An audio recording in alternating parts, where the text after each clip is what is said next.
Ça y est, vous venez de recevoir votre nouveau composteur en bois mis à disposition gratuitement par la communauté de communes Beaujolais-Pierre de Ré. Alors dans cette vidéo, je vais vous montrer comment le monter et surtout comment bien composter.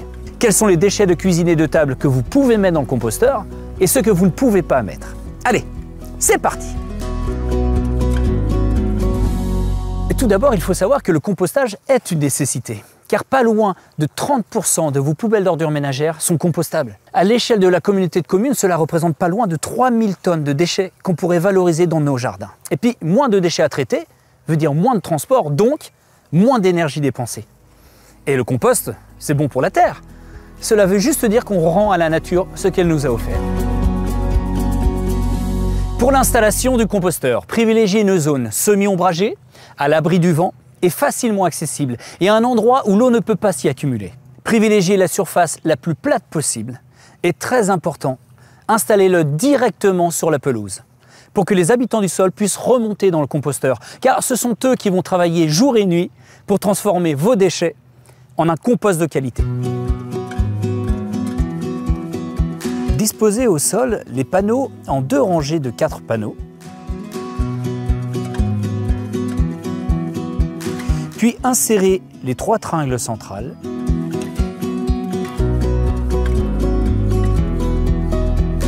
Ensuite, faites-vous aider pour relever les panneaux. Puis repliez les 4 panneaux et insérez la dernière tringle. Déplacez votre composteur sur les 4 pavés et vous pouvez finir en mettant le couvercle.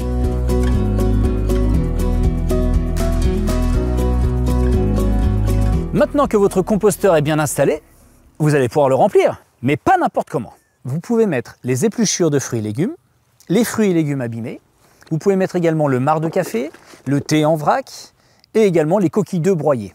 Ce qu'il ne faut surtout pas mettre dans le compost, ce sont les sacs dits compostables, les mottes de terre, le gravier, le plastique, le verre, le métal, les litières animales. La prochaine étape est certainement la plus importante du processus de compostage. C'est l'intégration des ce qu'on appelle matières brunes ou matières sèches.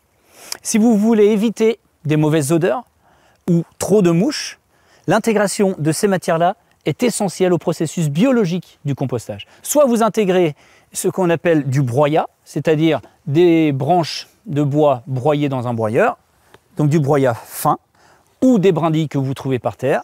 Sinon, ce que tout le monde a dans son jardin, des feuilles mortes. Et vous mélangez avec la griffe.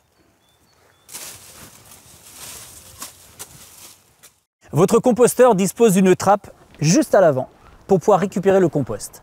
Le compost dit jeune, c'est-à-dire un compost de 6 à 8 mois, pourra vous servir de paillage sur votre sol et il terminera sa dégradation. Le compost dit plus mûr, de 10 à 12 mois, pourra vous servir de terreau et vous pourrez l'utiliser sur vos cultures pour les plantations et les rempotages. Vous voilà enfin prêt à produire votre propre compost. Et en cas de doute, n'hésitez surtout pas à consulter le guide pratique du compostage. N'oubliez pas que le composteur appartient à la communauté de communes, il est donc rattaché à votre logement. Donc si vous déménagez, laissez-le bien en place. En tout cas, sachez que grâce à votre contribution, cela permet de réduire grandement la production de nos déchets. Et pour cela, la communauté de communes vous remercie.